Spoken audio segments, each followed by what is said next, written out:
un petit mot pour introduire notre réunion. Euh, je me suis aperçu un jour, un petit peu par hasard, en effet, que les éditions du Léopard d'Or avaient été fondées en 1981 et qu'en 2021, eh bien, cela faisait 40 ans d'existence de ce qu'on n'ose plus tout à fait appeler un jeune éditeur, une jeune maison d'édition. Enfin, elle est arrivée à un âge tout à fait de maturité et j'ai pensé donc qu'il était absolument nécessaire de faire un petit quelque chose à l'occasion de cet anniversaire. Parce que l'histoire du Léopard d'Or est quand même une histoire un peu singulière.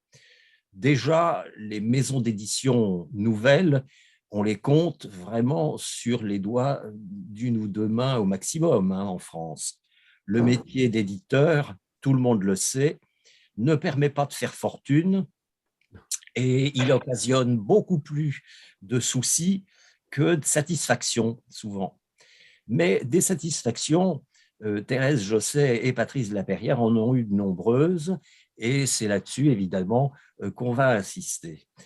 Et l'histoire de la fondation de cette maison, elle tient aussi à quelque chose qui est particulièrement attachant, c'est que c'est aussi une histoire, en fait, d'amitié entre beaucoup de gens qui sont parmi les premiers auteurs publiés par le Léopard d'Or et qui sont restés toujours fidèles.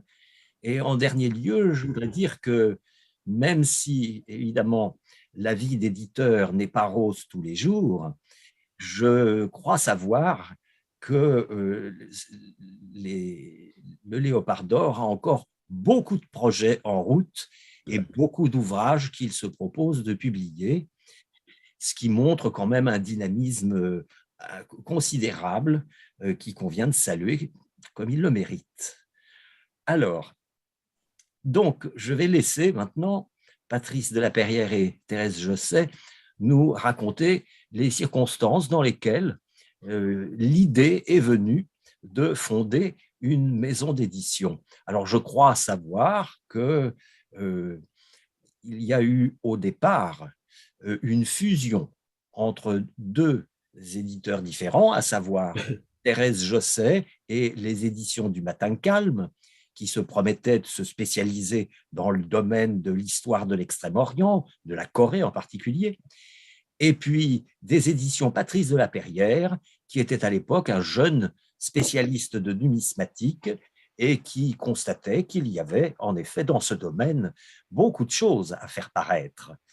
Alors, cette fusion, elle s'est opérée, je parle sous le contrôle de Patrice qui est là, donc en 1981.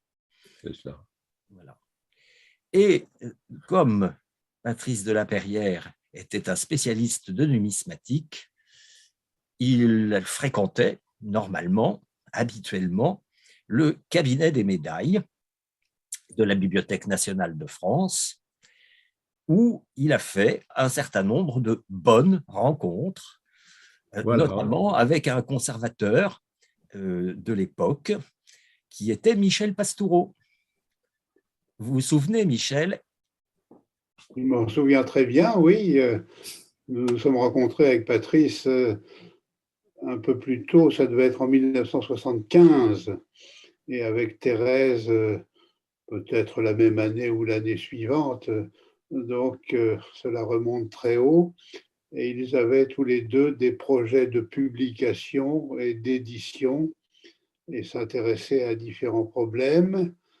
Et l'héraldique en faisait partie d'ailleurs dès le départ, même si Patrice, professionnellement, s'occupait de numismatique, il avait la passion de l'héraldique. Cela nous a réunis. C'est un grand savant qui nous a présenté, je me souviens, au cabinet des médailles et qui nous a dit « Vous devriez vous entendre ».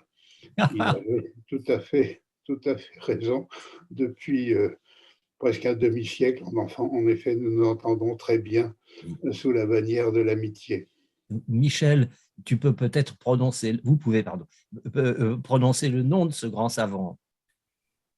Patrice va dire le nom de ce grand savant Voilà. qui était spécialiste des monnaies romaines et des monnaies royales françaises, féodales aussi. Il était un peu célèbre pour ses colères, mais il était admiré de tous les spécialistes. Et naturellement, Patrice et moi, pour l'instant, son nom nous échappe. C'est Non, ça, non, Jean, non, ça, Jean non, non, Laforie. c'est Laforie. Jean Laforie. Laforie. Jean Laforie, qui était, je suivais les cours de Jean Laforie à l'École pratique des hautes études sur les monnaies mérovingiennes. Voilà. Et donc, un jour, j'étais au cabinet des médailles pour travailler sur un article, et puis il m'a dit, ah, ben, si vous vous intéressez à l'héraldique, il faut que vous rencontriez quelqu'un, et il m'a emmené au bureau de Michel Pastoureau, qui était conservateur, qui s'occupait des jetons et médailles. Donc, les jetons, ça allait, les médailles qui étaient publiées quotidiennement, c'était moins drôle.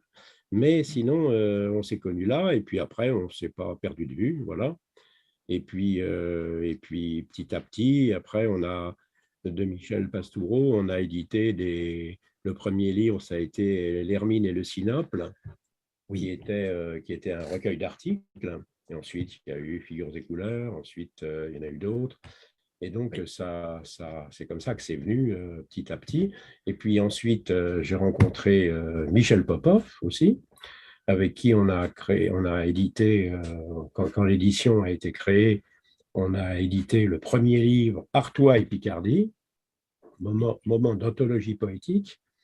Et comment dirais-je, publié ce bouquin. Alors, à cette époque-là, on avait des idées bibliophiliques. On a fait un papier verger de chez Arjot-Marie. C'était assez beau. Et puis aussi, on a réédité un bouquin que j'avais sorti moi en tant que Patrice de la Perrière, qui était le Docteur Corps sur les jetons armoriés.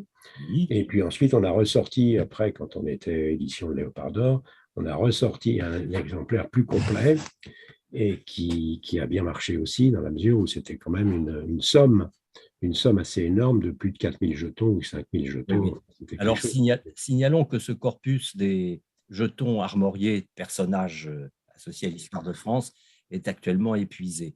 Voilà. Et alors, donc, toutes ces rencontres ont pour cocon, si l'on peut dire, le cabinet des médailles de la Bibliothèque nationale.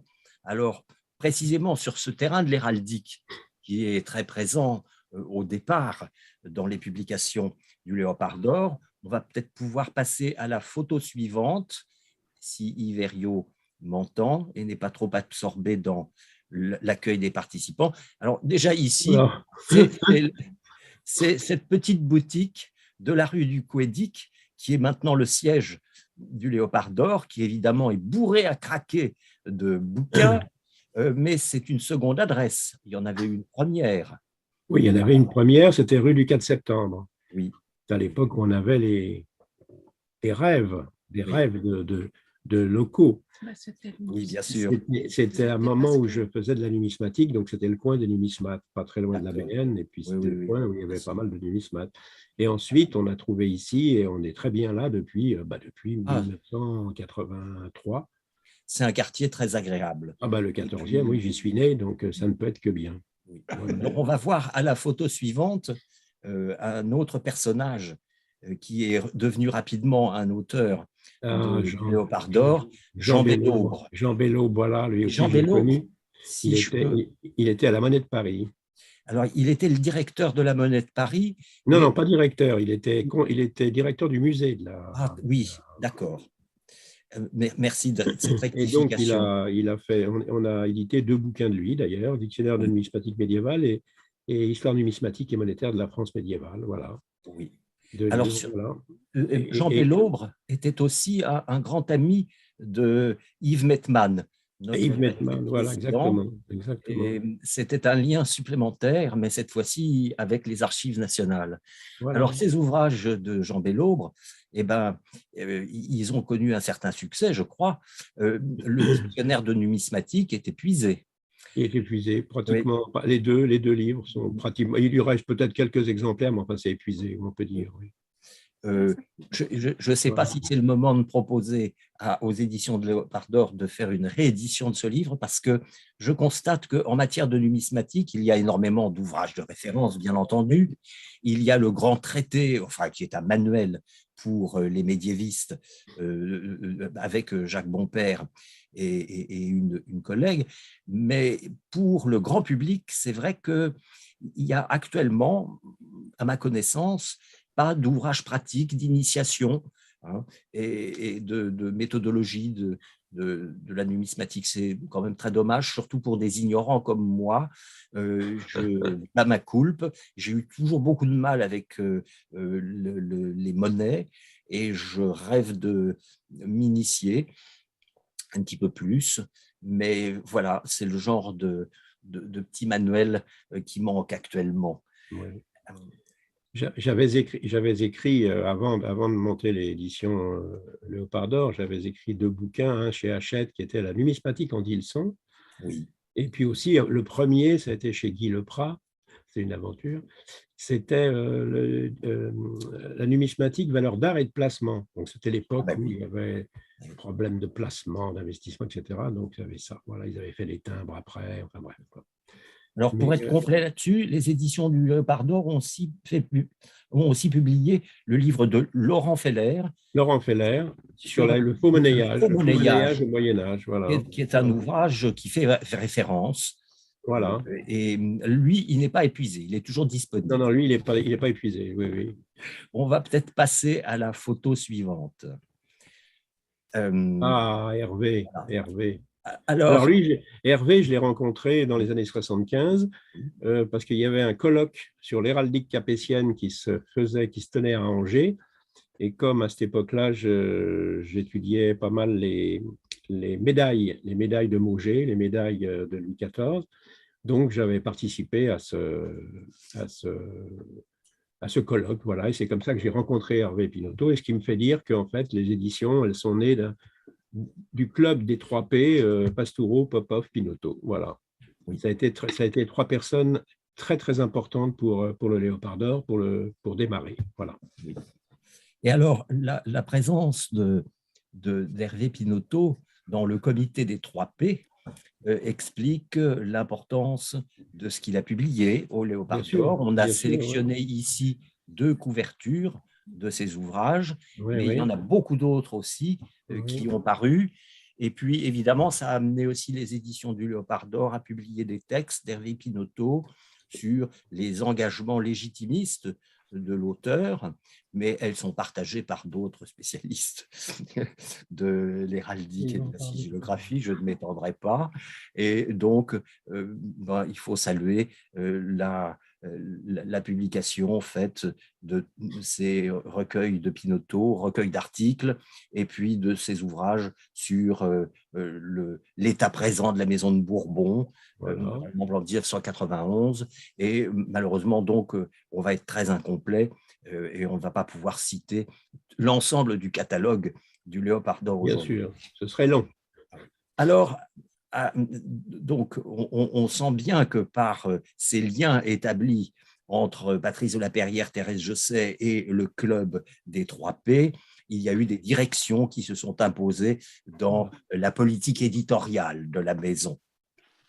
Mais je ne voudrais pas qu'on oublie qu'en dehors des premières publications en numismatique ou concernant donc les travaux d'Hervé Pinoteau, il y a eu aussi d'autres domaines, comme par exemple l'égyptologie. Et alors, en dernier lieu, en 2017, Léopard d'Or a publié de Elisabeth Montlouis un livre qui s'appelle « L'accouchement à l'éternité, nouvelle traduction des textes de la pyramide d'Ounas ». Il y a aussi tout le domaine de l'ésotérisme et de la spiritualité, qui a été aussi un domaine important des publications du Léopard d'Or, avec des ouvrages notamment de Don Pierre Miquel, qui a été l'abbé de Ligugé et qui est mort en 2003, et puis des ouvrages de Henri Blancard sur le symbolisme des évangiles, la nativité du Christ, et aussi ce qui montre en fait l'ouverture d'esprit des directeurs du Léopard d'Or des ouvrages spécialisés dans l'histoire et la spiritualité aussi de la franc-maçonnerie, avec les publications du collectif IRAM. Ah oui, oui, c'est vrai, je ne me rappelais plus. Et puis aussi des publications sur l'histoire de la médecine et du monde médical. Et bien entendu, tout ce qui concerne l'histoire et la civilisation de la Corée et de l'Extrême-Orient. J'ai vu par exemple que les éditions du Léopard d'Or s'apprêtent à publier, mais on en parlera à la fin peut-être, ou peut-être est-ce la diapositive suivante, je ne me rappelle plus. Donc, il y a eu une grammaire coréenne, il y a eu une histoire de la Corée, une histoire de la mythologie coréenne, due à un grand spécialiste, Lee Hog. Oui, et donc bientôt un ouvrage très étonnant, je trouve, je n'y connais rigoureusement rien, sur les bambous monétaires de Suzhou. Voilà. Entre la fin du 19e et le 20e siècle. Par François Thierry, qui était un conservateur du cabinet des médailles, que connaît bien Michel Popov et qui maintenant est à la retraite, mais qui avait écrit chez nous aussi les amulettes du Vietnam, de Chine et du Vietnam, il y a assez longtemps déjà. C'est extraordinaire, cet éclectisme savant qui anime la maison d'édition. Celui-là, les bambous monétaires va sortir début d'année prochaine. Regardez bien, c'est 2022 la date 2022, annoncée. Et je crois que c'est quasiment sous presse, n'est-ce pas? C'est chez l'imprimeur en Italie. Donc ça va être imprimé début d'année. Voilà.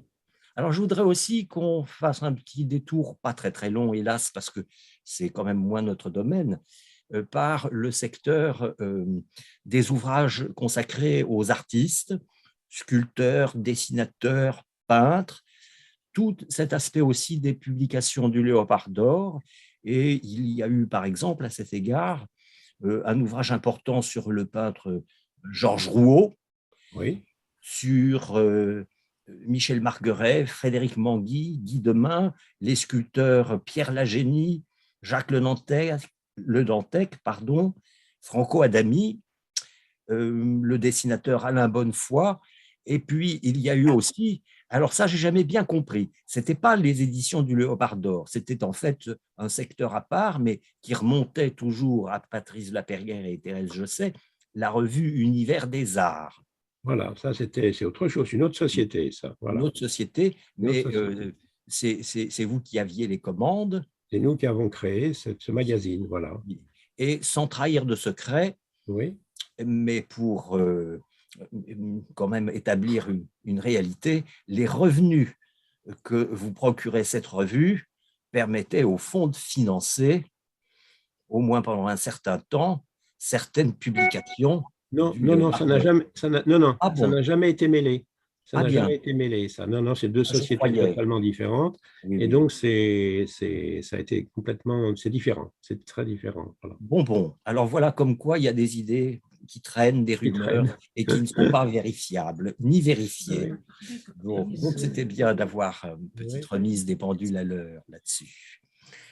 Alors, autre chose que je voudrais dire, c'est que si la spécialisation du Léopard d'Or dans le domaine de l'héraldique, nous allons en parler tout à l'heure et revenir abondamment là-dessus, si cette spécialisation est incontestable, il y a eu aussi tout un secteur qui concerne en fait l'histoire, avec un grand H, l'histoire de la civilisation, l'histoire de la culture, des mentalités.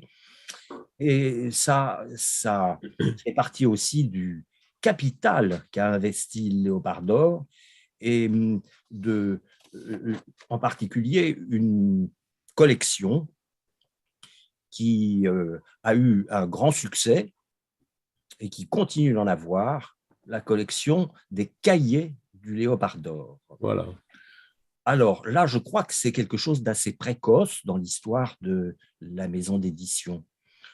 Alors, c'est une collection qui est dirigée par Michel Pastoureau et qui, là aussi, fait référence à des influences qui sont prestigieuses notamment l'influence de Michel Le Goff. Non, Jacques Le Goff. Non, qu'est-ce que j'ai dit? Jacques, Ah ben voilà, je commence à dérailler. Donc, Jacques Le Goff, oui, était quelqu'un qui nous a aidés d'une certaine manière grâce à Michel Pastoureau, parce que quand on lui envoyait des bouquins pour ça, il les présentait au lundi de l'histoire. Et à chaque fois, il disait, c'est édité par une courageuse petite maison d'édition. Il donnait notre adresse, le numéro de téléphone pendant l'émission. C'était vraiment très, très sympathique. Et il en parlait très bien. Voilà. Donc, c'est sûr que ça aidait considérablement. Voilà. On peut peut-être demander à Michel Pastoureau de nous dire un petit mot, puisque c'est lui qui est le directeur de la collection, des débuts et des projets de cette collection. Je crois que le premier volume paru, Michel, c'était celui consacré aux vêtements et qui est épuisé aujourd'hui. Il est sorti des presses, je crois, en 1986. On avait longuement réfléchi précédemment. L'idée était celle d'ouvrages collectifs, séries, revues, attirant l'attention sur des problèmes nouveaux. Le vêtement, par exemple, à cette époque, encore dans les années 80, c'était la petite histoire. Ça commençait à changer, mais longtemps, le vêtement était abandonné aux amateurs de curiosité. L'histoire universitaire ne s'en occupait pas. Donc, on avait décidé de prendre en charge des aspects nouveaux ou à venir, des études historiques, en croisant surtout des terrains documentaires variés. C'est ça qui était l'idée d'origine, texte et images, d'où l'importance de l'iconographie, de mélanger aussi des chercheurs confirmés et de jeunes chercheurs pour leur donner leur chance en quelque sorte, d'où des volumes un peu ambitieux sur le plan intellectuel comme sur le plan matériel. Le 19e volume est chez l'imprimeur, va sortir dans quelques semaines, dirigé par Christiane Reynaud, qui a pour titre « Faire société ». Oui, on va pouvoir passer à l'image suivante. Voilà, c'est le futur cahier du Léopard d'or, numéro 19, une expression tout à fait récente, faire société, empruntée aux sociologues, mais tout à fait applicable aux sociétés médiévales. Oui, on va peut-être demander à Madame Reynaud de nous en dire quelques mots, puisqu'elle elle est avec nous. Donc, Madame Reynaud. C'est très gentil de me laisser la parole. Est-ce que je peux dire quelques mots de mon expérience des éditions du Léopard d'or? Absolument, nous sommes toutes oui. Voilà, alors je suis tout à fait impressionnée, j'ai appris beaucoup de choses donc, dans votre exposé jusqu'à présent. De ce que j'en sais, mais évidemment c'est qu'une analyse partielle puisque le catalogue est énorme, il me semble que les éditions du Léopard d'or ont une place à part dans le paysage éditorial français, parce que cette maison est un laboratoire, un atelier de la modernité. Aujourd'hui, on dirait, le mot ne me paraît pas très joli, mais c'est quand même ça, un incubateur en quelque sorte. Alors, ce qui m'a frappé dans les grandes avancées, évidemment, dans le domaine de l'histoire, c'est que ils ont accompagné dans une atmosphère qui était à la fois stimulante et bienveillante, ce qui est quand même rare. Et on leur doit 3 évolutions majeures dans l'historiographie de ces 40 dernières années et quasiment de manière concomitante. Il y a d'abord le déchiffrement de l'image. Ensuite, il y a l'histoire de la couleur, donc voilà. Et enfin, la promotion, mais donc apparemment, je n'ai pas donné dans l'ordre les 3, donc de la numismatique, de la vexillologie, de la sigillographie et de l'héraldique, qui étaient autrefois considérées comme des sciences auxiliaires de l'histoire et qui, aujourd'hui, sont bien plus. Alors, ce sont des grands livres avec une approche anthropologique, une approche globalisante avant l'heure, et qui traite, alors ces livres ont eu le mérite, bien entendu, d'être portés au plan international, hein, ce qui pour des chercheurs, hein, y compris pour des très jeunes chercheurs, dont j'ai fait partie, certes, enfin voilà, c'est extrêmement appréciable. Et donc aussi, bien sûr, les éditions du Léopard d'Or ont contribué à la promotion des images médiévales, des images sous toutes leurs formes, des images médiévales qui sont présentées d'un point de vue original et novateur. Et en effet, parce que les éditions du Léopard d'Or ont compris d'entrée de jeu que cette approche des images devait être pluridisciplinaire. Un dialogue des sciences fécond et un dialogue qui est maintenant incontournable. Alors, ils ont offert aux chercheurs, et ils ont en particulier toute ma reconnaissance, la possibilité d'inscrire leurs publications dans la durée. Des livres, vous le voyez, aux couvertures élégantes, un format commode, des reproductions en papier de qualité, et finalement un mécénat qui est un mécénat éclairé. Un des grands mérites des éditions du Léopard d'Or, et je ne parle pas évidemment de tous les gens qui ont pris la parole jusqu'à présent, mais peut-être pour les autres, c'est qu'ils laissent le temps au lecteur de trouver, puis éventuellement de retrouver des travaux.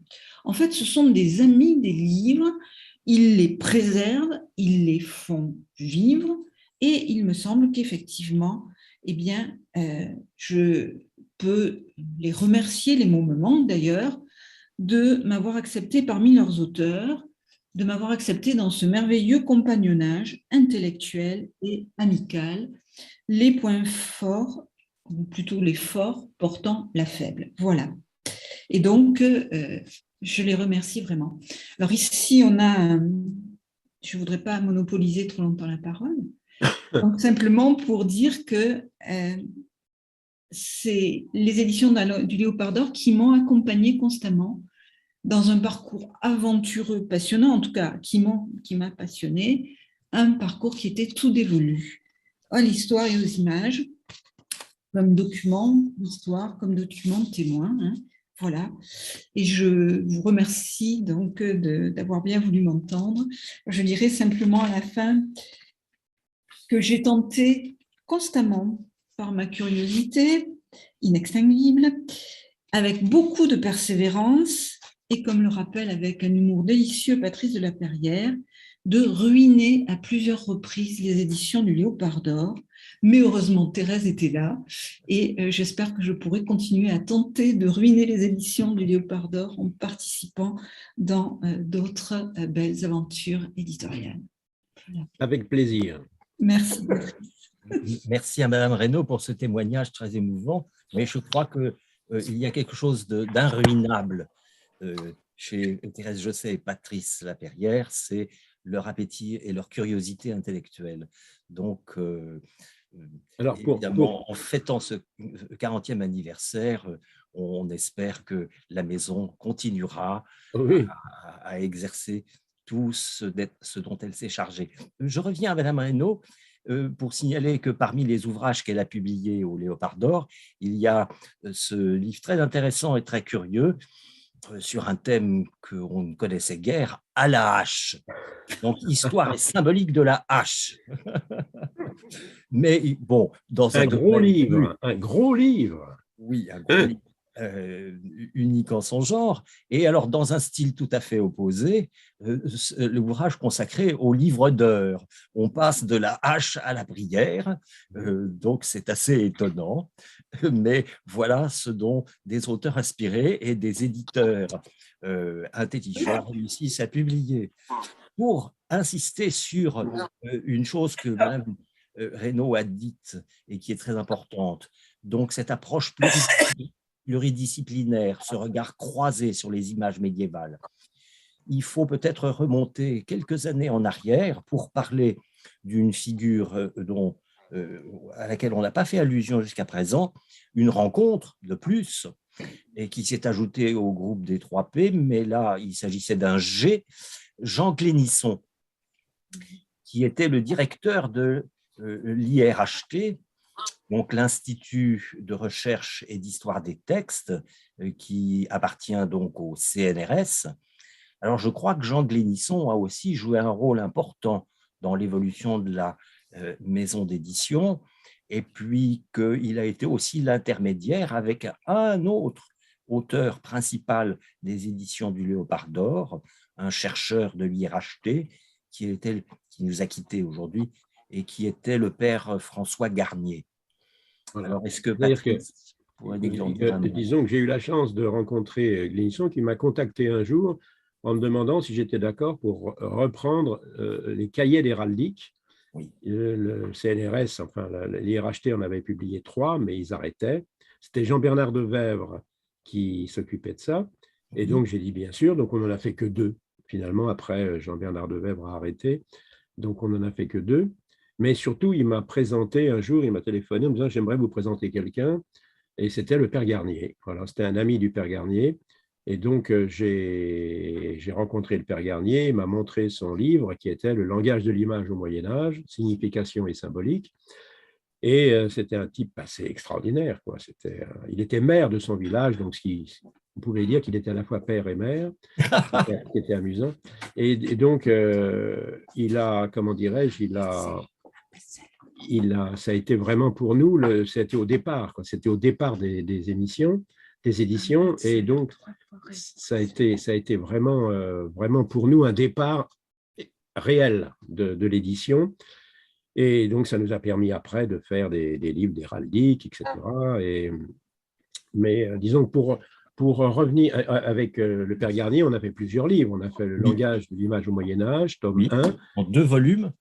Et ensuite, le deuxième volume qui est la grammaire. Voilà, grammaire des gestes. Grammaire des gestes, voilà. Et puis alors ça, je peux témoigner quand même que ces ouvrages de François Garnier, Langage de l'image, donc volume 1, signification et symbolique, volume 2, grammaire des gestes, ça, c'est des ouvrages qui ont vraiment impressionné un jeune lecteur comme moi qui abordait au fond la sigillographie depuis plutôt une optique de diplomatiste.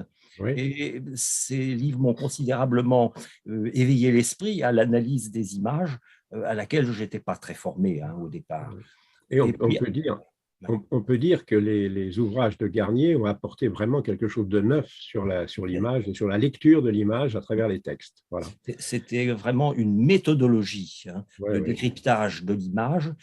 Alors, par exemple, il faut signaler que le thésaurus iconographique, sous-titre « Système descriptif des représentations », actuellement est épuisé. Et il a eu beaucoup de succès parce que c'était la première fois qu'on proposait donc aux lecteurs une vraie méthode de lecture et d'interprétation des images. Exactement. Et puis on a édité aussi de lui, de François Garnier, L'âne à la lyre, qui était en fait une approche des erreurs de lecture d'images dans les livres scolaires, partout. Par exemple, la plus formidable, c'était qu'à un moment donné, on montre quelqu'un habillé en clair et qui est en train d'élever un vase, une fiole avec un liquide dedans, et dessous, la légende, c'est l'Eucharistie. Voilà. Alors qu'après, quand on voit le texte, en fait, c'était une analyse d'urine. Donc, c'était assez amusant de rectifier un peu les erreurs qui avaient été faites par les personnes qui cherchaient des images. Voilà. Et puis, on a fait aussi un petit fascicule qui était le jeu d'Hérode, qui était le jeu d'Hérode étant une sorte de mystère médiéval. Et il avait d'ailleurs fait une conférence à Orléans autour du jeu d'Hérode avec des comédiens qui reprenaient les positions dans les miniatures. Voilà. Donc, c'était très intéressant aussi. Voilà. Donc, pour nous, François Garnier a été quelqu'un qui a compté beaucoup. Voilà. Donc, son nom ne commence pas par un P, mais on peut dire qu'il y a eu les 3 P et le G. Voilà. Oui. Alors, pour revenir à la collection des cahiers du Léopard d'Or, on va feuilleter un petit peu les thèmes qui ont été développés depuis le numéro 1, le vêtement. Il y a eu après l'arbre. Tout ça, c'était sous la houlette de Michel Pastoureau. Après, il y a eu un volume, et c'est le seul où j'ai eu la chance de publier quelque chose au Léopard d'Or Oui, sur le XIIe siècle, le XIIe siècle, mutation et voilà. renouveau. Le XIIe Ouais. siècle, c'est mon siècle favori, c'est bien. Et j'avais publié à cette occasion-là quelque chose sur l'essor, enfin, le développement de l'usage du sceau au Oui, XIIe oui. siècle, un truc Mais de là, 40 ce livre dont vous parlez est très important parce que le XIIe siècle, je crois que les médiévistes le savent, ça a été une époque de renouveau, de mutation, de vraiment quelque chose qui a changé un petit peu les optiques. sur Et absolument c'était tous les plans. un renouveau historiographique, quoi, voilà, du Moyen Âge. Voilà. C'est Françoise Gaspari Et qui c'était avait eu Françoise Gaspari qui a fait le livre, voilà. l'initiative Ouais, ouais. de la direction de ce livre. Voilà. Après, il y a eu, sous la direction de Pastoureau, l'image, fonction et usage. Un ouvrage sur la flore et jardin, c'était le numéro 6. Quelque chose aussi très original, le Moyen-Âge aujourd'hui. Donc, Ah oui. le regard des historiens et de la culture contemporaine sur le Moyen-Âge. Le numéro 8, alors ça, c'était un petit peu inhabituel, c'était une publication d'actes de colloque, un colloque très important sous l'égide du CNRS et d'IRHT sur les armoriaux médiévaux. Et les actes de ce colloque ont paru donc en 1998. Hélène Loyau s'en souvient bien parce qu'elle avait fait tout le secrétariat d'édition par derrière. Et je crois que c'était une tâche pas très, très facile. Il y a eu ensuite le numéro 10 sur l'iconographie, les rapports entre le texte et l'image. Le goût du lecteur Ah au oui. Moyen Âge, Très important, oui. paru en 2006, c'était le numéro 11 des cahiers du Léopard d'Or. Après, quelque chose plutôt destiné aux historiens de l'art, numéro 12, le programme. Était-ce, la question posée, est-ce une notion pertinente en histoire de l'art? Je crois que oui. 13, Histoire et géographie de la couleur de Michel Pastoureau. 14, Armes et outils, c'était dirigé par Christiane Reynaud. 15, Les villes antiques et médiévales, rien de moins, en 2013. Ensuite, un hommage à Patricia Stirnemann de l'IRHT, Le manuscrit médiéval, c'était le numéro 16 en 2014. Les livres d'heures, j'en ai parlé tout à l'heure, de Christiane Reynaud. Et puis, le dernier volume paru, en attente du numéro 19, en 2020, Fleurs et fruits, dirigé par Michel Pastoureau. Mais Voilà. il faut dire une chose, c'est que toute cette collection a existé grâce à existe grâce à Michel Pastoureau, car c'est Qui en lui est le qui directeur. plus ou moins avait les titres, créait ces volumes, et donc on peut dire merci Michel. Oui. Alors, un merci qui s'étend aussi à d'autres publications de Michel. Dès le Bien sûr. départ, on parlait de ses recueils d'articles, l'Hermine Oui. et le Sinople, mais aussi d'autres recueils. Et puis Couleurs, images, symboles, figures et couleurs. et le livre aussi très singulier, Jésus chez le teinturier, Voilà. en 1998, Oui. la première étude sur les techniques de la couleur appliquée au textile. Donc ça, c'est un livre dont l'intérêt n'a échappé à personne. C'est une très grande histoire, parce que Jésus chez le teinturier, on avait trouvé que ce titre parlait, intriguait. Oui. Mais disons que c'est un livre qui est sur les couleurs et les teintures dans l'Occident médiéval. Et c'est vraiment quelque chose qui compte, parce que c'est vraiment essentiel, si vous voulez, dans l'étude des couleurs. Voilà. On sait que Ces couleurs Michel, qui nous lui, plaisent tant, il faut trouver le moyen de les fabriquer. Donc, cette approche matérialiste, technique technique, de voilà. l'histoire de la couleur est absolument fondamentale. Ouais. Michel Pastoureau était le premier à en prendre conscience. Ouais. Et c'est grâce à lui. Le titre un peu énigmatique s'appuie sur une légende qui traverse tout le Moyen-Âge. L'enfant Jésus apprend un métier, il est placé, c'est un teinturier de Tibériade par ses parents, il ne fait que des bêtises, mais il répare ses bêtises en faisant des miracles. Et c'est l'occasion, bien sûr, d'attirer l'attention sur le métier de teinturier. Et cette légende donne lieu à une iconographie assez abondante, notamment les corps de métier de teinturier offrent des vitraux ou des peintures murales pour telle ou telle chapelle. Et alors, ce qui est intéressant pour l'historien, c'est que pendant le haut Moyen-Âge, l'enfant Jésus fait ses bêtises en bleu, et puis au Moyen-Âge féodal, quand le bleu se revalorise, il fait ses bêtises en noir, et à la fin du Moyen-Âge, quand le noir se revalorise, il fait ses bêtises en jaune. Donc, pour l'historien des couleurs, les transformations de cette légende sont un document très, très important. Mais ce sont les éditions de Léopard d'Or qui m'ont permis de me lancer dans l'histoire des couleurs au Moyen-Âge et de publier pas mal de choses.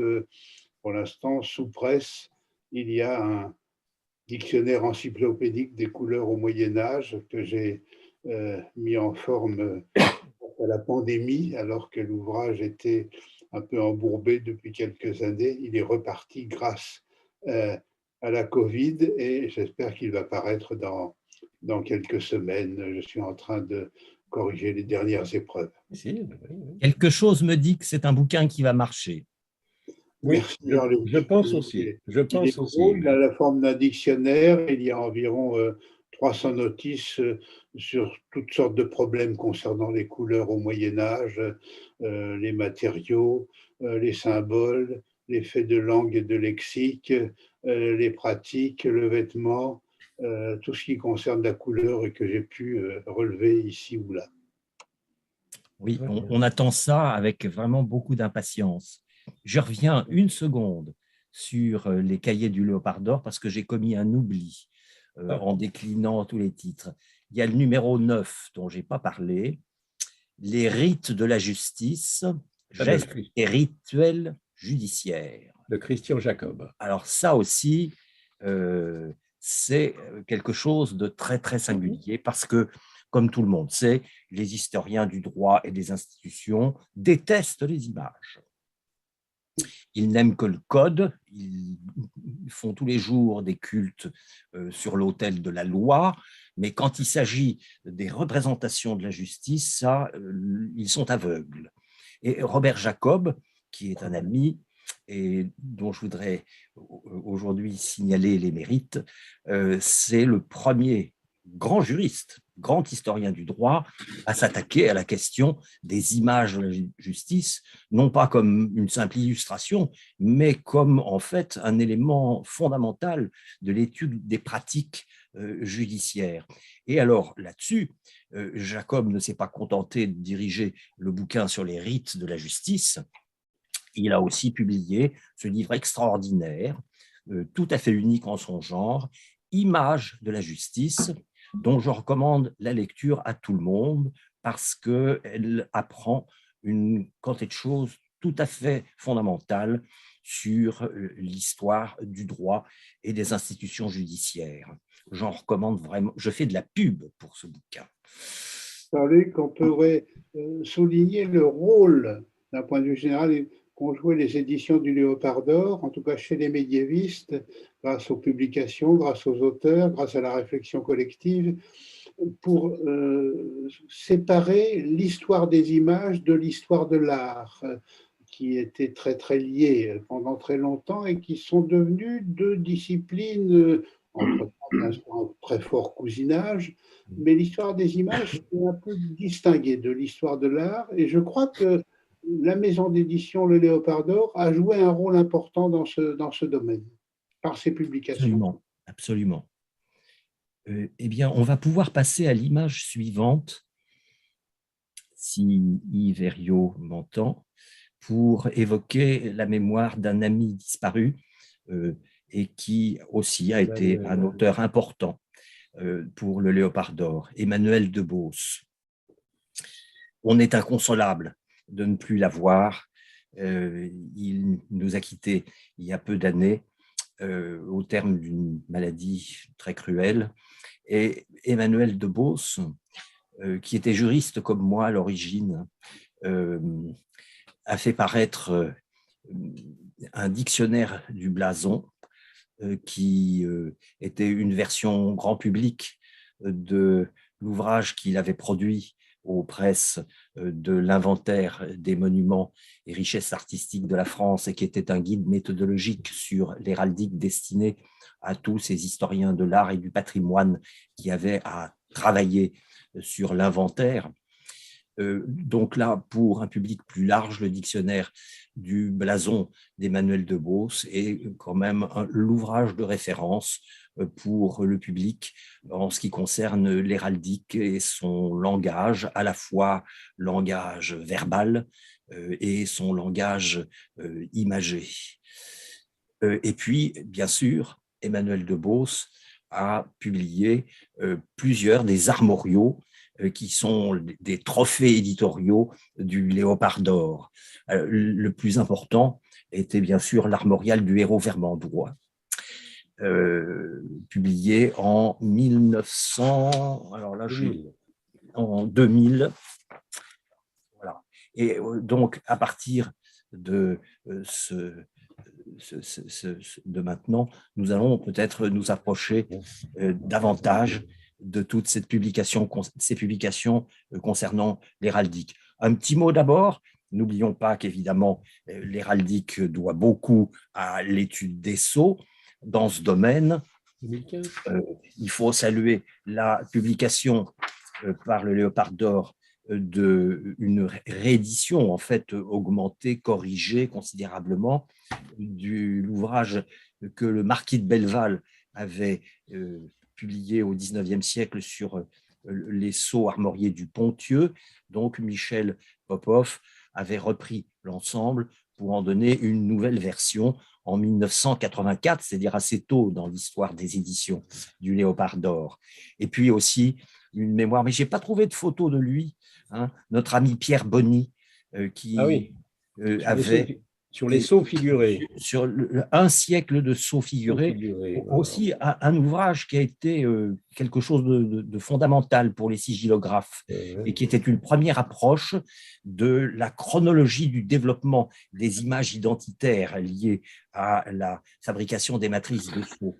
Pierre Bonny nous a quittés lui aussi, mais on salue toujours sa mémoire et ce livre, donc un siècle de sceaux figurés, est probablement l'un des plus cités dans tout ce qui se produit en matière de diplomatique et de sigillographie pour ce domaine. Voilà, alors maintenant, passons à l'image suivante pour aborder toute la publication, les publications considérables qui ont été un effort financier, j'imagine, extrêmement lourd hein, de la part de Patrice de la Perrière et de Thérèse Josset, parce que, évidemment, ce n'est pas des ouvrages destinés à être vendus en de très grandes quantités. Alors, Emmanuel de Beauce avait ainsi publié l'armorial de Gilles Le Bouvier, mieux connu sous le nom de Hérault Berry. Évidemment, ce n'est pas des publications d'art, notamment toute la collection dirigée par Michel Popov, document donc d'héraldique médiévale. Ce ne sont pas des ouvrages qui sont destinés à être vendus très cher avec des publications intégrales des miniatures et des peintures de ces manuscrits, sans quoi c'était impubliable et absolument invendable. Donc, c'est des ouvrages vraiment d'érudition, des ouvrages spécialisés, mais là, dans ce domaine, le Léopard d'or a été finalement le principal éditeur d'armoriaux pour les 40 dernières années. Sur Michel Popov, il y a beaucoup à dire. Hein. Oui, on va en parler. Ah bon, d'accord, c'est bon.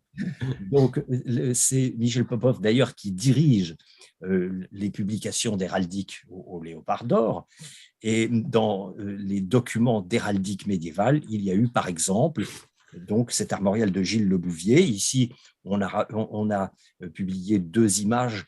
Alors, aujourd'hui, le problème de l'utilité de ces publications a beaucoup changé, parce que beaucoup de manuscrits, aujourd'hui, ça ne sert plus à rien de produire des facsimilés, puisque parallèlement, les institutions, les bibliothèques de l'État, que ce soit en France, que ce soit aussi en Belgique, publient l'intégralité par Internet. Donc, par exemple, Gilles Le Bouvier, vous avez l'ensemble du manuscrit qui est sur Gallica. Et la publication de Beauce, à côté, vous décrit toutes les armoiries, les analyse, les date et les identifie. Donc, on a en somme le manuel d'usage de toutes ces images que vous trouvez sur le site de la Bibliothèque nationale de France ou sur le site des archives et de la Bibliothèque royale de Belgique. Donc, voici un des numéros de la collection Documents d'héraldique et médiévale, et il y en a bien d'autres. Image suivante. Par exemple, la cour amoureuse. Alors ça, c'est hors collection. Et donc, ça a été une œuvre de longue haleine. Nous avons organisé une réunion de la Société française d'héraldique et de sigillographie accompagnant la publication du dernier volume de la cour amoureuse que les auteurs, Carla Bozzolo et Hélène Noyau, ont mis à peu près 20 ans en fait à publier intégralement. Et c'est un manuscrit très beau. Alors là, il n'est pas en France, il est en Autriche, et c'est un des plus beaux armoriaux de la fin du Moyen-Âge, du début du XVe siècle, en fait.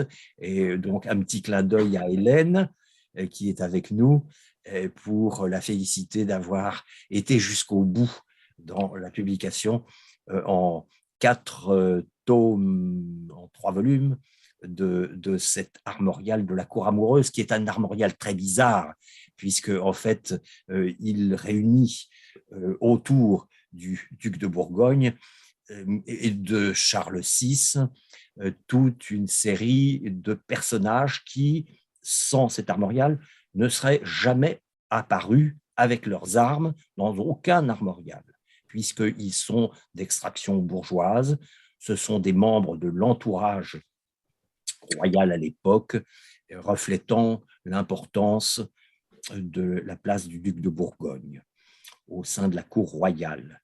Donc, un armorial très célèbre à juste titre et une œuvre, au fond, d'une très grande complexité qu'Hélène Noyau et Carla Bozzolo ont mis beaucoup, beaucoup de soin à analyser et à identifier. Image suivante. Il y a aussi toute cette part de l'héraldique qui est une héraldique imaginaire. Et là, je vais peut-être redonner la parole à Michel Pastoureau, puisque c'est lui qui, le premier, a tenté et réussi l'analyse historique de tout cet ensemble des armoriaux de chevaliers de la table ronde. Michel.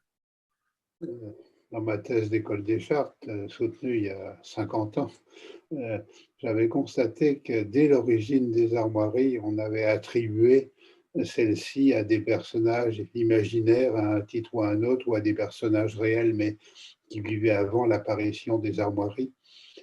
Et il y avait là un matériel considérable pour étudier ce qu'on peut appeler la symbolique des couleurs et des figures, puisqu'on pouvait mettre en relation ce que l'on croyait d'un personnage ou ce que l'on savait de lui par un texte littéraire, par un mythe quelconque, et les figures et les couleurs qu'on lui attribuait.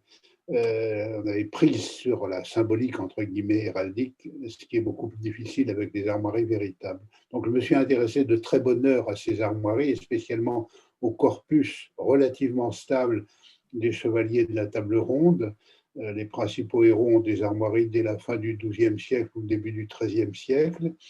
Et j'ai enrichi mes dépouillements au fil des décennies, et à plusieurs reprises, l'édition du Léopard d'Or m'ont publié les résultats de ces dépouillements. Voici le dernier état, l'armorial des chevaliers de table ronde.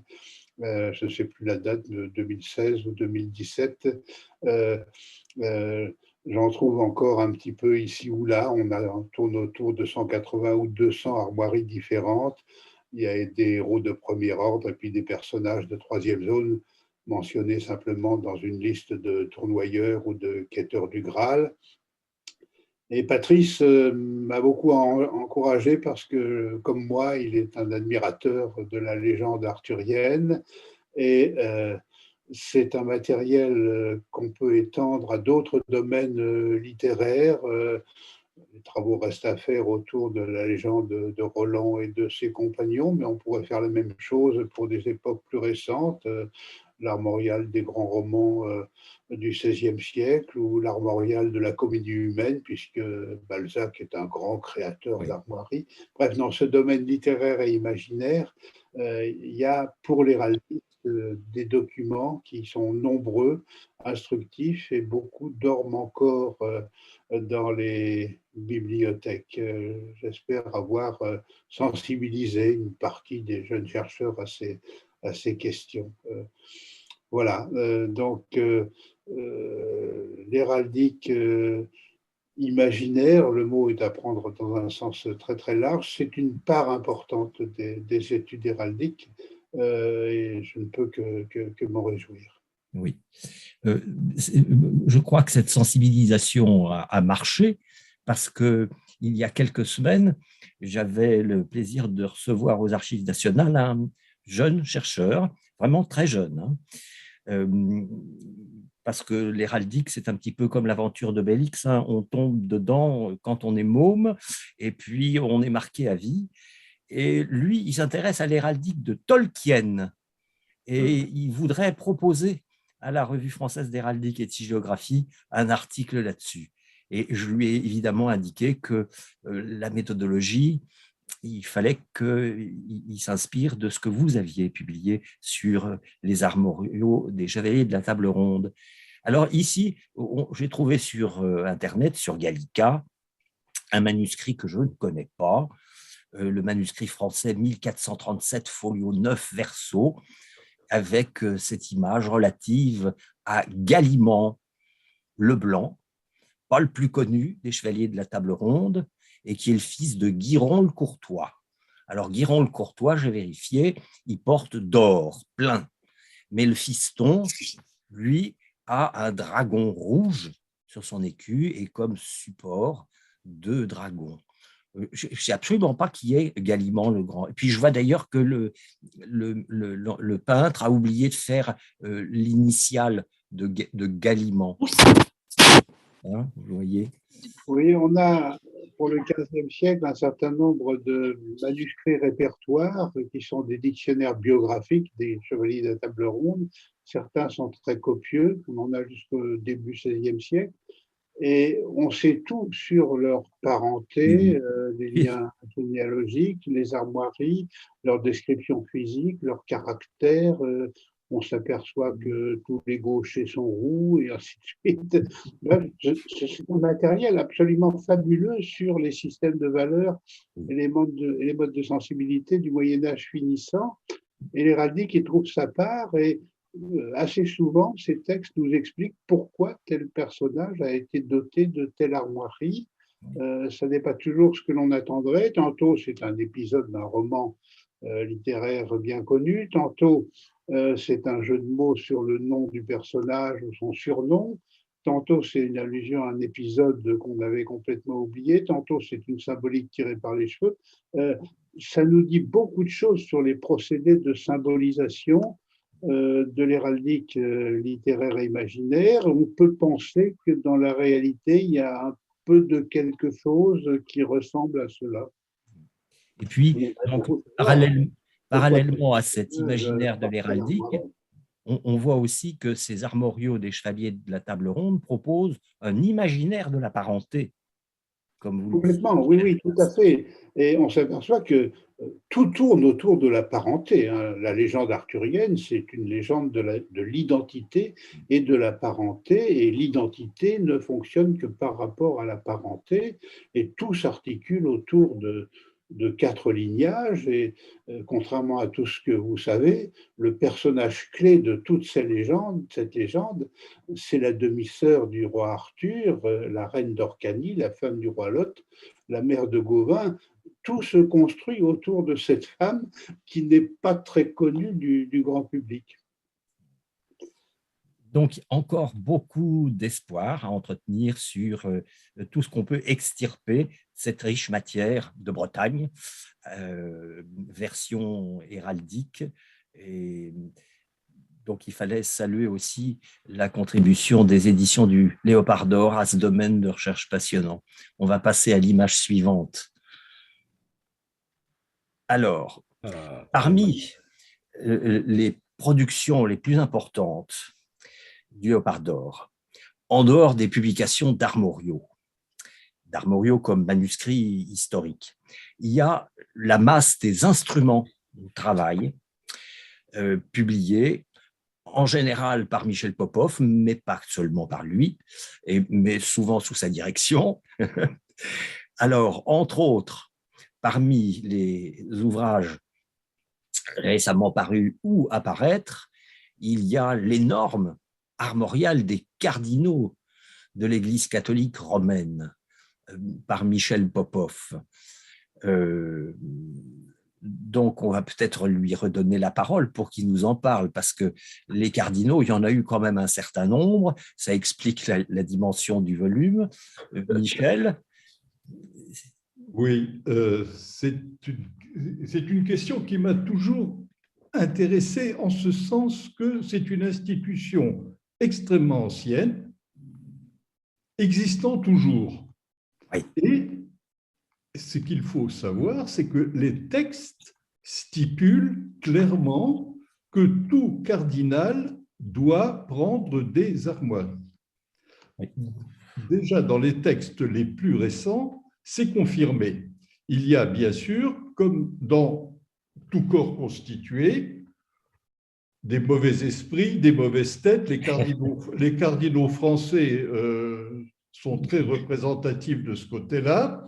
La plupart des cardinaux français récents, disons de la seconde moitié du XXe siècle, pour la plupart, refusent de prendre des armoiries. C'est quelle de la législation révolutionnaire qui a assimilé les armoiries à des signes de noblesse, peut-être? Je pense que c'est encore plus grave que ça, parce qu'il y a quand même des gens suffisamment intelligents. Il faut bien voir que, contrairement à ce que l'on peut imaginer, les cardinaux, dans leur grande majorité, depuis, disons, enfin, quand je parle des origines, c'est aux environs de 1200 où les cardinaux commencent donc à porter des armoiries.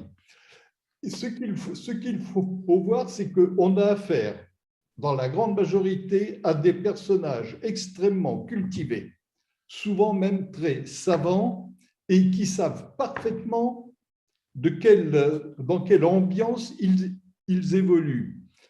Qu'un cardinal comme Lustiger, archevêque de Paris, refuse bêtement, et ça disons, je maintiens, de prendre des armoiries parce qu'il trouve que, à la limite, ce n'est pas bon pour un ecclésiastique de ce niveau de porter un blason, comme il dit, eh bien, c'est dommage parce que c'est incompréhensible de la part de quelqu'un qui est intelligent. Alors, cela permet, dans un organisme qui maintenant porte des armoiries depuis environ 8 siècles, de voir un certain nombre d'évolutions et l'ouverture du corps cardinalice au monde entier, là où on quitte l'Europe, ça permet de voir ce que représente l'héraldique pour un cardinal chinois, japonais ou du Katanga ou d'Afrique du Sud. Parce que donc c'est de libre adoption, les armoiries cardinalistes ne sont jamais imposées, la plupart des cardinaux demandent des conseils, c'est vrai, mais c'est eux qui, en définitive, choisissent et ont ces armoiries qui sont d'ailleurs affichées au-dessus du portail de l'église dont ils sont les curés. Et ça, donc c'est un corpus, là je pense de mémoire que ça doit représenter à peu près 3300 cardinaux. Et je m'arrête aux dernières créations cardinalistes. Le livre a pris un certain petit retard dû au Covid dans sa publication, mais j'ai eu une très très grande chance, c'est que depuis que ce livre a été terminé, Sa Sainteté n'a pas créé de cardinaux. Voilà. Alors ça a été un grand contentement pour moi parce que ce recueil est totalement à jour. Voilà. Et j'espère surtout qu'il rendra beaucoup de services aux bibliothécaires, aux archivistes, aux artistes en général et tout, parce que ce sont des gens qui ont eu des bibliothèques souvent extrêmement importantes.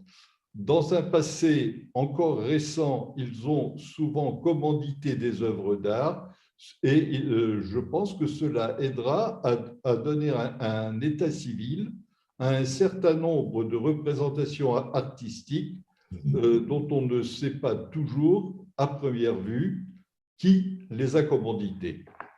Et alors là, bien sûr, un grand merci aux éditions du Léopard d'Or, autant pour les cardinaux que toutes les publications d'armoriaux auxquelles j'ai pu participer, dans la mesure où il y a une chose qui m'a frappé quand j'ai, disons, commencé à connaître le milieu des héraldistes du XXe siècle.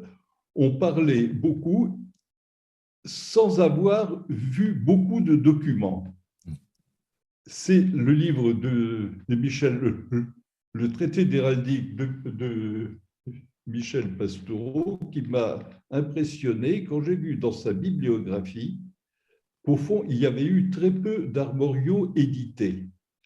Michel en a consulté énormément pour faire sa thèse et pour publier son traité d'héraldique, mais la majorité des gens qui écrivaient, même des articles souvent savants, sur l'héraldique, médiévale de préférence, au fond, on ne disposait que de 3 ou 4 armoriaux édités.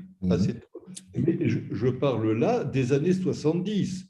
Il y avait donc l'armorial Navarre qui malheureusement était prêt.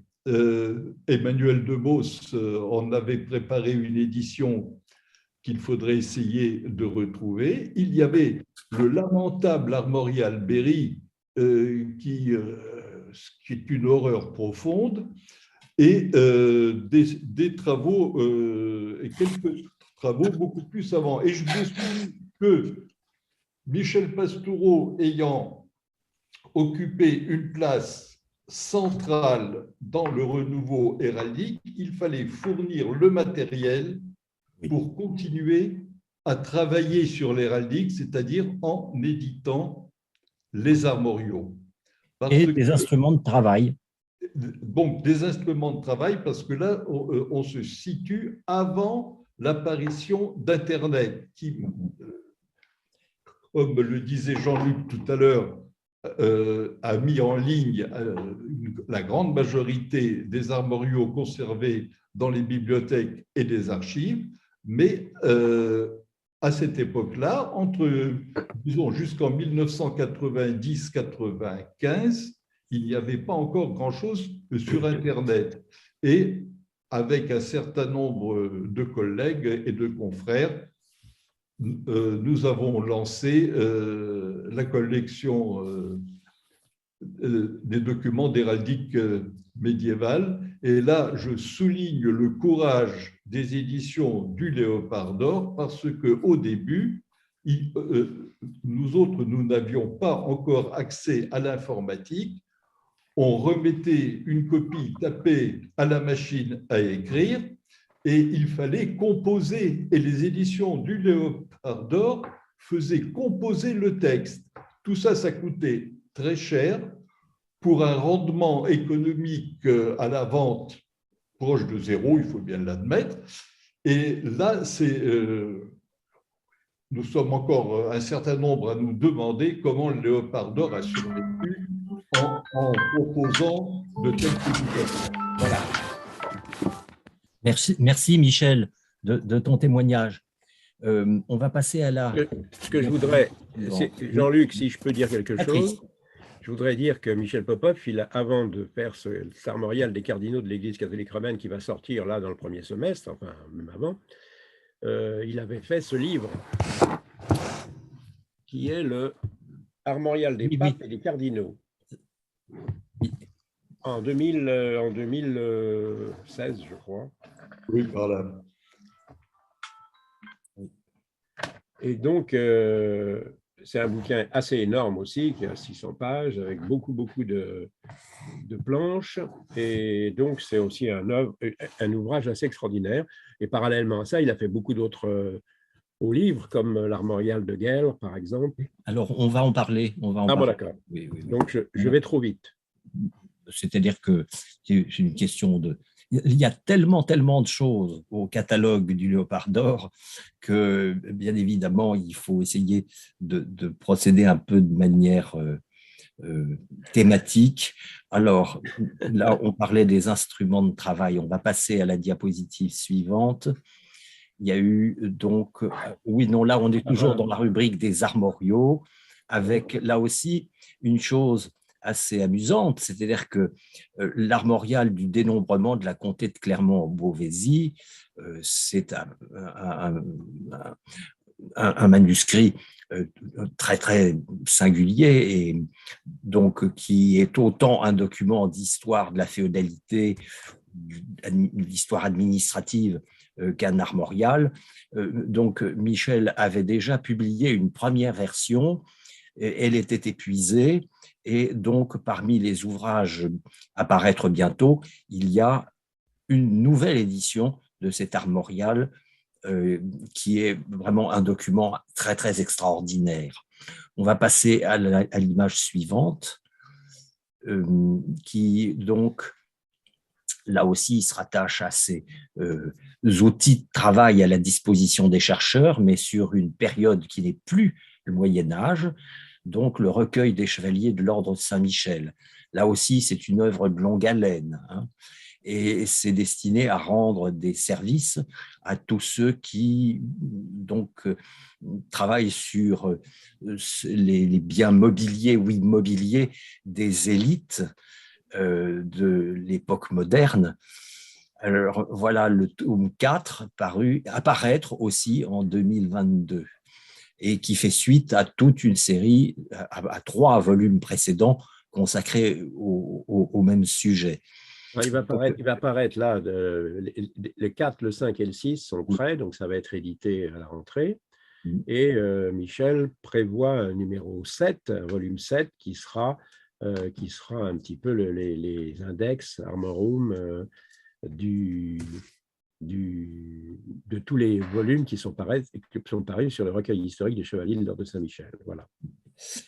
Donc, un travail énorme parce que ces chevaliers de l'ordre de Saint-Michel, ils sont innombrables. Enfin, Michel Popov a réussi à les dénombrer. Et évidemment, on retrouve leurs armoiries sur une quantité d'ouvrages, de plats de reliure, de vaisselle armoriée, de faïences armoriées, de tentures, d'immeubles.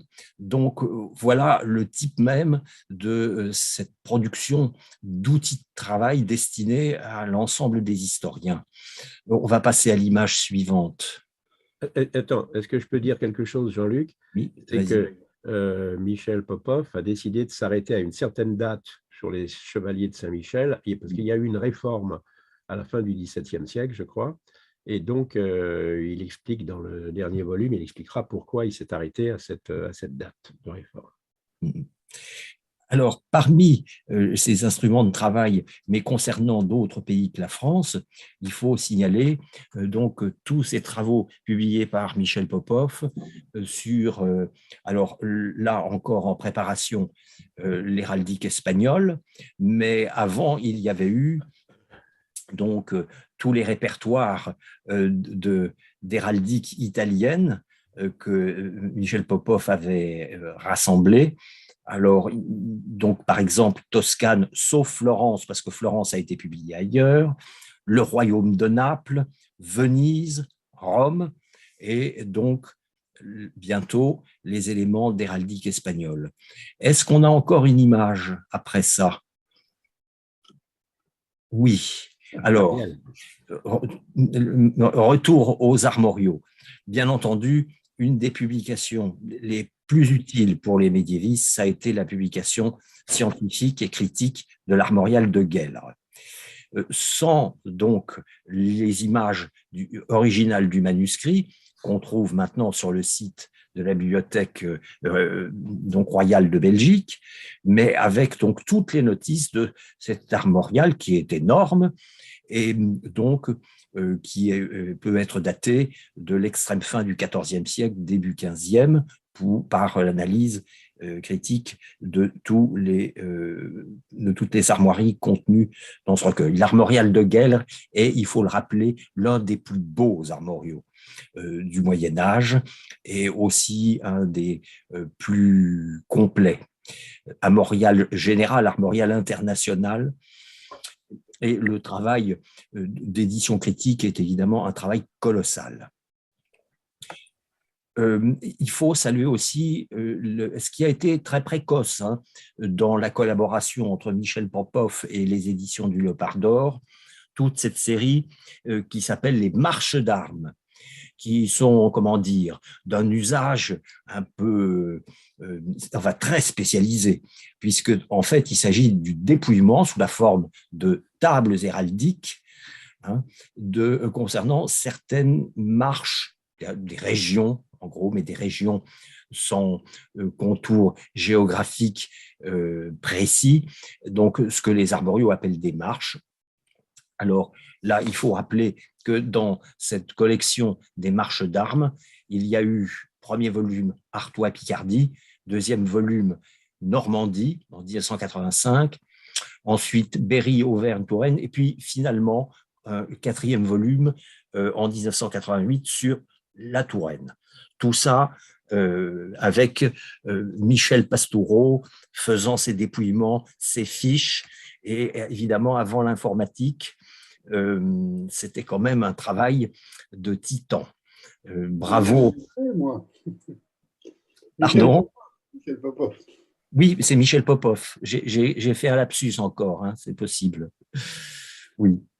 Donc, l'armorial de Gueldre, il est toujours disponible et c'est vraiment, s'il y avait un ouvrage à posséder chez soi, quand on n'est pas un héraldiste professionnel, c'est celui-là. Parce que vraiment, ça donne la clé pour l'identification des armoiries de toute l'élite nobiliaire et féodale de cette fin du XIVe siècle.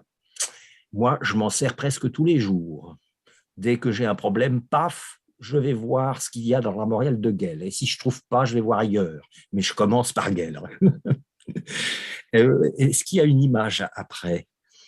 Je crois que oui. Alors, ça, c'est aussi un instrument de travail et il est aussi à paraître. Michel Pastoureau va nous en dire un petit mot, parce que là aussi, je crois que c'est un ouvrage qui aura du succès. C'est Michel Popov qui va vous Michel Popov, zut! Michel Pastoureau Encore. est ignare sur ses problèmes parisiens. Oui, c'est un manuscrit extrêmement curieux, anonyme. C'est deux forts volumes conservés au cabinet des manuscrits à la Bibliothèque nationale. Ça représente 1 millier de feuillets et l'auteur anonyme recense environ 550 familles parisiennes, dont certaines sont extrêmement anciennes, d'autres qui apparaissent dans le monde, disons, juridique le plus souvent à partir de 1560 jusqu'en 1740 à peu près.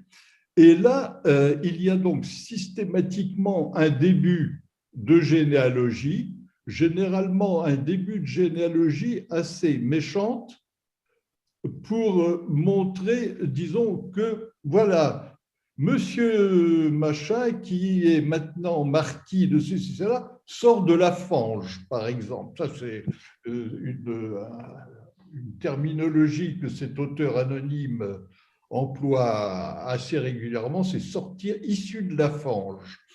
Et par exemple, monsieur Dubois, avec un nom comme ça, on voit bien d'où ça vient. Donc, vous voyez, c'est extrêmement méchant. Je pense que c'est une des raisons pour lesquelles ce manuscrit est resté anonyme et n'a pas été publié, parce qu'il dit aussi, par exemple, pique-pende de la maîtresse de Sa Majesté Louis XV.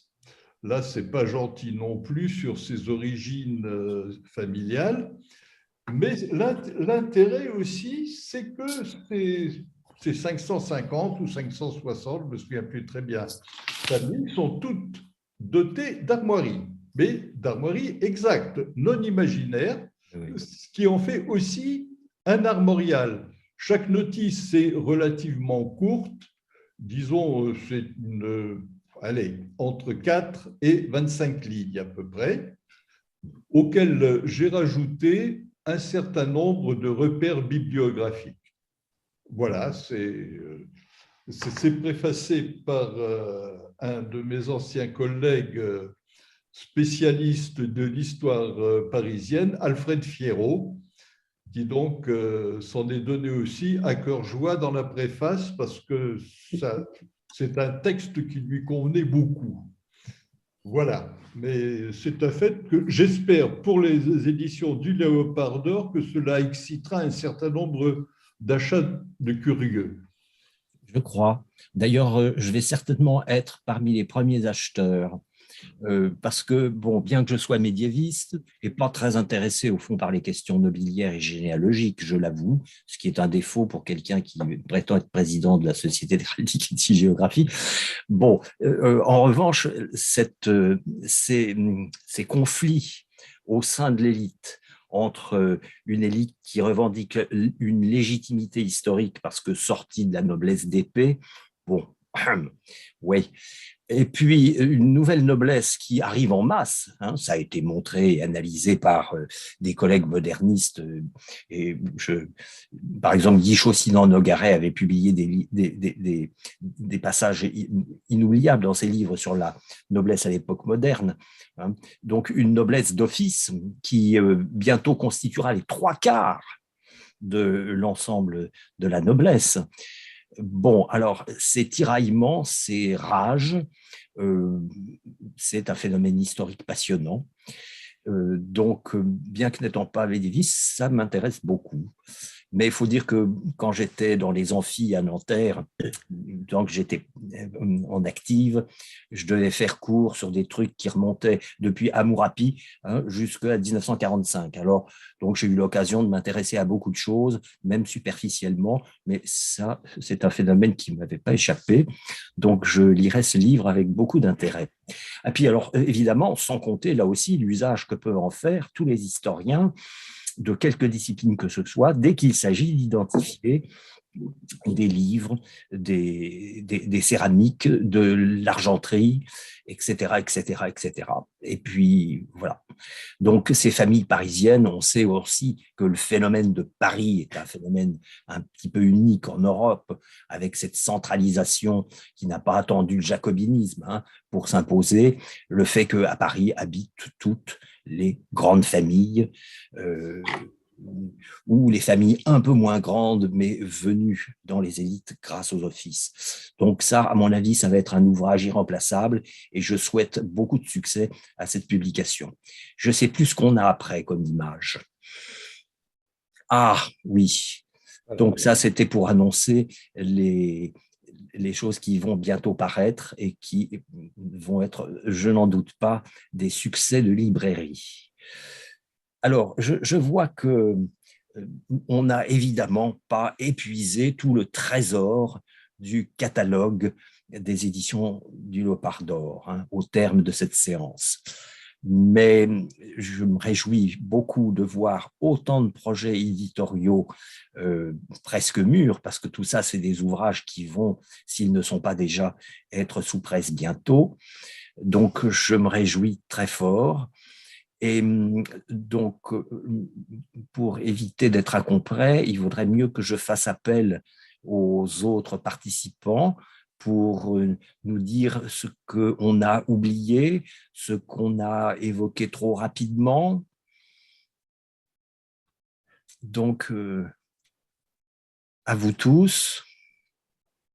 Je peux souligner, Jean-Luc, que les éditions du Léopard d'Or, 40 ans d'existence, et même un petit peu plus avec la Genèse, ont fonctionné sans aucune subvention d'aucune sorte venant des institutions publiques, universitaires, mécénat de ceci ou cela, sans se casser la figure, ce qui est absolument admirable. Elles ont eu la sagesse de rester dans la dimension qui a été la leur, de fonctionner à la fois sur les liens familiaux et les liens d'amitié, et la sagesse de ne pas se lancer dans de grandes aventures, même quand telle ou telle publication avait connu un certain succès. Donc je crois que c'était une bonne façon de fonctionner.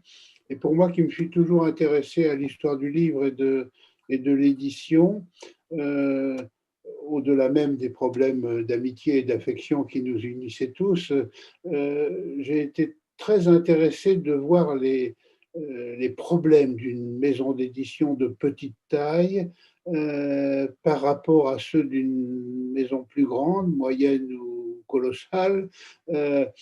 C'était extrêmement intéressant et j'espère que je vais continuer à pouvoir le faire. Et finalement, héroïque, complètement héroïque de tenir le coup. À tel ou tel moment, il y a eu quelques difficultés, bien sûr. Peut-être qu'une maison d'édition moyenne en a plus qu'une petite qui sagement sait rester dans ses spécialités, ne se lance pas dans des entreprises généralistes. J'ai vu également comment s'opéraient les relations entre l'éditeur et les imprimeurs, l'éditeur et ses diffuseurs, diffusion posant toujours des problèmes, les relations avec les auteurs qui sont en retard, qui ne rendent pas leur texte ou qui rendent un texte d'un volume considérable. Bon, tout ça est passionnant à étudier, fait partie de l'histoire du livre et je pourrais apporter beaucoup de témoignages sur cet aspect des choses.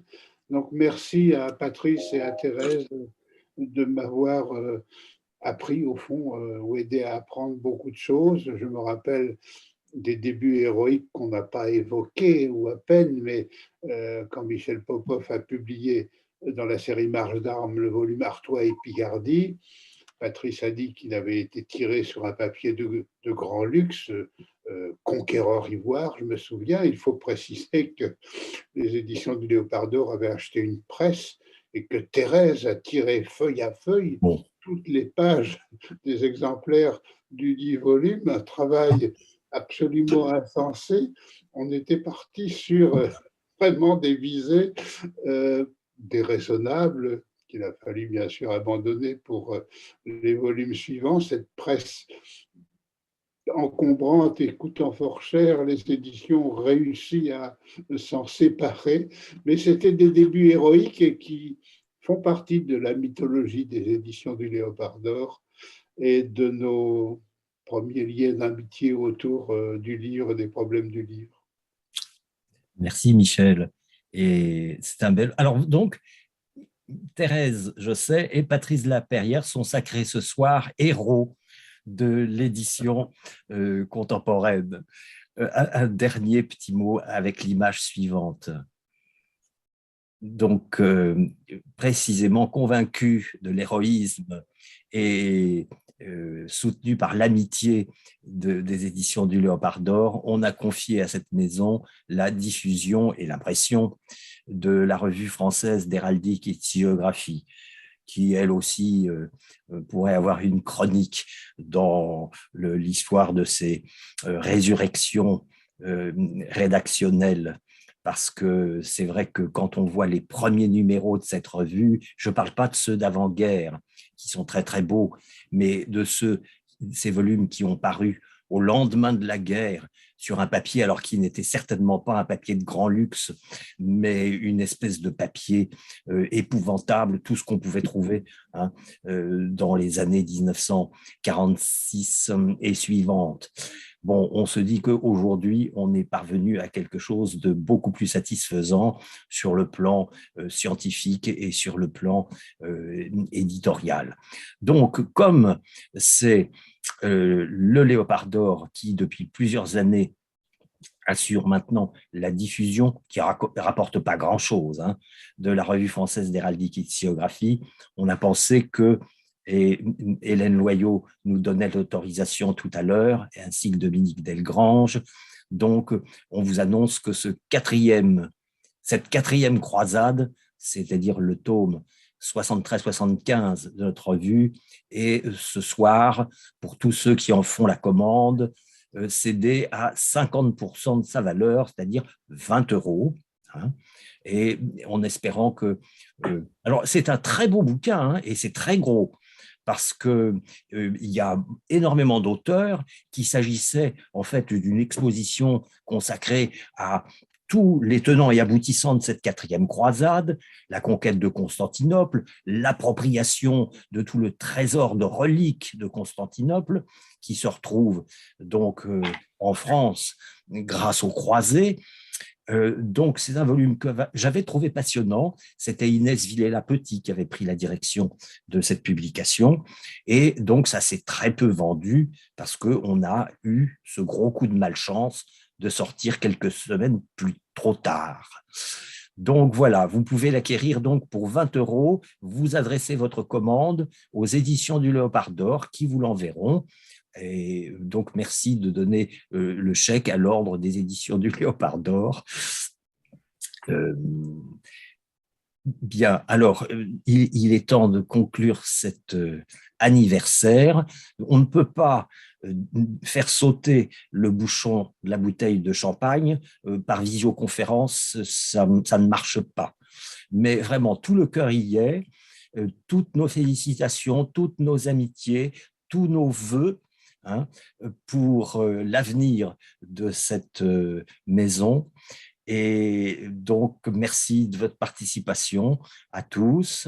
Merci à Christiane Reynaud, merci à Michel Popov, merci à Michel Pastoureau, merci à Patrice Laperrière et à Thérèse Josset d'avoir apporté leur témoignage. Donc, bon anniversaire au Léopard d'or et à très bientôt. Merci à tous.